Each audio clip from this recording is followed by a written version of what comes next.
Hello everyone, welcome back to my channel. আজকের এই সুন্দর কিউট আসনটা তৈরি করে দেখাবো। প্রত্যেকে যারা সেলাইয়ের কাজ করেন প্রচুর প্রচুর কাপড় তো বেঁচে যায়। তো এইরকম যদি নিজেদের জন্য আসন বাড়িতে তৈরি করেন দেখতেও খুবই ভালো লাগবে। এটা তো আমি ঠাকুরের জন্য করেছিলাম, আপনারা কিন্তু বড় বড় তৈরি করে বাড়িতে ব্যবহারও করতে পারবেন। তো চলুন ভিডিওটা শুরু করা যাক। তো এখানে দেখুন আমি একটা মোটা ধরনের কাপড় নিয়েছি, যে কোনো কাপড়েই কিন্তু হবে। তো যেহেতু আমি ছোট করছি তাই জন্য 6.5 ইঞ্চি বাই 6.5 ইঞ্চি চওড়া বরাবর একটা এরকম কেটে নিলাম টুকরো কাপড়। এটাকে রাউন্ড শেপ দেবো, তার জন্য 4 ভাঁজ করার পরে টোটাল 3 ইঞ্চি 200 3 ইঞ্চি 200 করে এখানে আমি পেয়েছি মেজারমেন্টটা।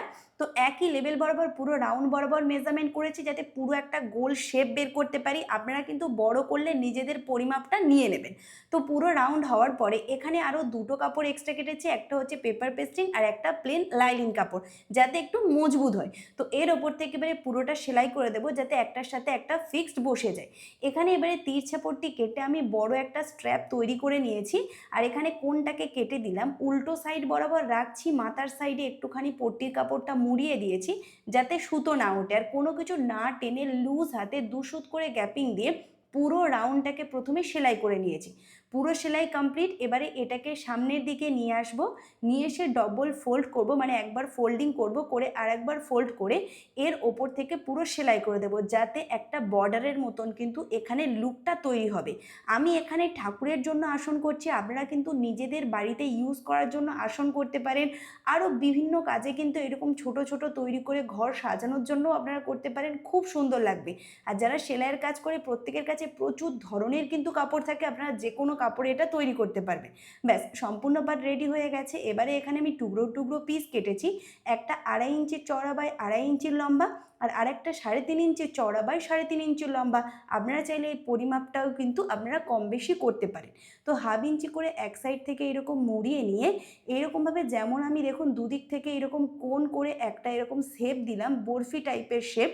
তো এইরকমভাবে কিন্তু আপনারা শেপ দিয়ে নেবেন, নিয়ে এর ওপর থেকে প্রথমে মেশিন সেলাই করে দিতে হবে, যাতে একদম সেট হয়ে যায়। আমি আরও একটা দুটো দেখিয়ে দিচ্ছি। মাথার ওপর থেকে 1/2 ইঞ্চি মোড়ানোর পরে ঠিক আমি যেভাবে শেপটা দিচ্ছি কোণ বরাবর, এইরকম শেপ কিন্তু আপনারা দিয়ে নেবেন। নিয়ে সবগুলো টুকরো পিস আগে রেডি করতে হবে। যারা বড় করবেন তারা অনেক অনেক টুকরো পিস তৈরি করে নেবেন। আমি যেহেতু ছোট করেছি তাই বেশ কয়েকটা টুকরো পিস আমি এইভাবে পুরোটা রেডি করে নিয়েছি। এবারে এখানে কিভাবে বসাচ্ছি সেটা দেখুন। প্রথমে আমি এখানে আলাদা আলাদা কালার নিয়েছি। প্রথমে হোয়াইট কালারটা আমি প্রথমে বসাচ্ছি, একটুখানি করে কোন পোর্শনটাকে বাইরের দিকে বের করে রাখছি, আর একটার উপরে একটা এইরকম পরিমাপ মতন নিয়ে আমি একটার উপরে একটা রেখে সেলাই করছি। আপনারা চাইলে বেশি গ্যাপ বেশি কম, মানে যেটা আপনার মনে হবে আপনি সেই রকম গ্যাপ দিতে পারবেন। তো সম্পূর্ণ পাটে পুরো রাউন্ড বরাবর প্রথমে এইরকম সেলাই করে নিয়েছি। ব্যাস, সম্পূর্ণ পাট সেলাই রেডি করে নিয়েছি। এবারে আরেকটা যে কালার আছে সেই কালারটা দেবো। আপনারা এখানে বিভিন্ন রকমের কালারও কিন্তু অ্যাটাচ করতে পারবেন।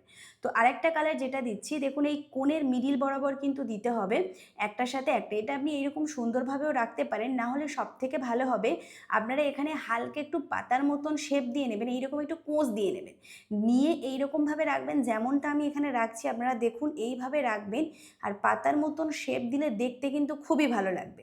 আর দুটো সাদার মিডিলে আমি রেড কালারটা রাখছি, রেখে হালকা একটু কোঁচ দিয়ে নিচ্ছে নিচটা, যাতে পাতার মতন একটা শেপ আসে। এতে দেখতেও কিন্তু অনেক সুন্দর লাগবে।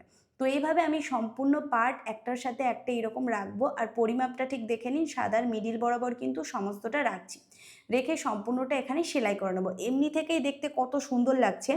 এখানে যদি আর একটু লেস টেস দিয়ে ডেকোরেট করেন তো আরও বেশি সুন্দর লাগবে। আপনারা যেরকম খুশি ডিজাইন কিন্তু করতে পারেন। সম্পূর্ণ পার্ট এটা রেডি হওয়ার পরে আমি আরেকটা লেয়ার এখানে অ্যাটাচ করছি। আপনারা এইরকমভাবে অনেক কটা লেয়ার অ্যাটাচ করতে পারেন। আমি ফের এখানে সাদা দেবো। আপনার যদি মনে হয় আরও অনেক লেয়ার অ্যাটাচ করবেন, সাদা লাল আমি যেরকম করছি আপনারা আলাদা আলাদা কালার দিয়ে এইরকমভাবে অ্যাটাচ করে নেবেন। তো সম্পূর্ণ পার্ট করার পরে মিডিলে আমি এখানে এক্সট্রা যেগুলো আছে এগুলোকে প্রথমে কেটে নেব। আর মিডিলে একটা টুকরো কাপড় কিন্তু এখানে বসাতে হবে এই গ্যাপটা পূরণ করার জন্য। আপনারা চাইলে এই ফ্লাওয়ার দিয়ে পুরো গ্যাপটা পূরণ করতে পারেন।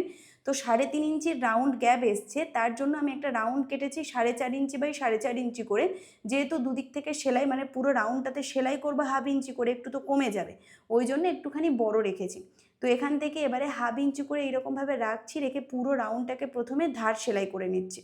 ব্যাস সম্পূর্ণ পার্ট রেডি হয়ে গেছে। এবারে এই যে পার্টটা রেডি হয়েছে এটাকে নিয়ে এই মিডিল বরাবর পুরো রেখে দেবো সুন্দরভাবে, আর পুরোটার ওপর থেকে আরও একবার সেলাই করে দেবো। দিলেই দেখুন কত সুন্দরভাবে রেডি হবে।